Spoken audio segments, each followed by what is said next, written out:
Apostolate Jesus 23 is the law of karma taught by Jesus, JN 9. Is the law of karma consistent with the gospel teachings? The law of karma originates from India and purports that our present suffering stems from sins that we have committed in a previous life. This view spread to the West at some point, via Plato, who said that before, we were pure spirits in the sky and that, following an original sin, the gods would have forced us to live in a body of flesh for atonement. The question that arises is this idea worthy in the eyes of Jesus?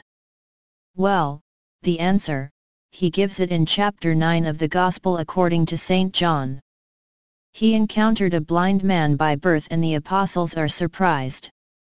They asked Jesus, "Rabbi, who hath sinned, this man, or his parents, that he should be born blind?" If he sinned, it means that he did it in a previous life because he is blind from birth. If it's his parents, is God punishing parents through their disabled children? Here are the two hypotheses. And Jesus answers them, neither he nor his parents sinned. But it is so that the glory of God may be manifested in him. In another translation, we read that the works of God may be manifested in him. What is this supreme work of God? Well, that's the reason for his creation. For free, without us bringing anything, he proposes to give his beatific vision, that is to say, the vision of his infinite essence, of his Trinity, to little beings who will choose him, who will choose to love him. We understand very well that we must love this God who is an infinite person, as we love someone, and not as something that we covet. So love is logical. However, that does not seem to explain the fact that this man is blind from birth, that he is on earth, that he is going to die, that he does not see anything, that he is in misery. How could love explain this? Well, it's because of another subject, another question of this work of God. Nobody can see God without dying to oneself. This is what God said to Moses when he asked to see the face of God. Nobody can see me and live. Why? Because God has infinite life, but this life is a gush and at the same time an infinite lowering of oneself. I mean, this is the mystery of the Trinity, that the Father lives only by the Son, and it is logical, it is understandable, literally speaking, a Father exists only because he has a Son.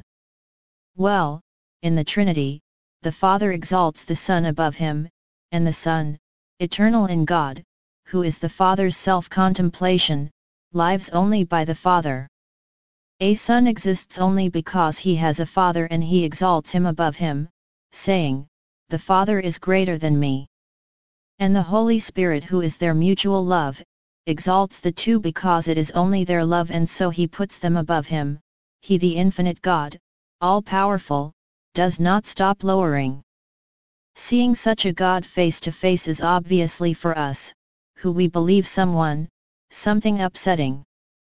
So the supreme work of God the Father consists in shaping our heart to be adapted to the beatific vision, and to do this, it takes a dead heart to oneself, that means that has no kind of return to oneself, who knows that he is nothing, who thinks only of the other, God and the next, to the point, says St. Augustine, of contempt for oneself. However, it is not a voluntary contempt, it would be an inferiority complex. Nobody can realize this work by meditating, we would not be able to do it, we would fall into something useless, exhausting to the man. No. It can only be done by God, and that is why God puts men on earth with suffering, with silence, with passing through death, with the blind by birth, because these trials will achieve God's work, will gradually create in man a broken heart, a humble spirit. Then he will be able to see God face to face, and if it is not done in this life, it will be done through purgatory. After death, but every man must die to see God so well that in heaven, everyone, in the face of God, does, I would say, audacity of smallness.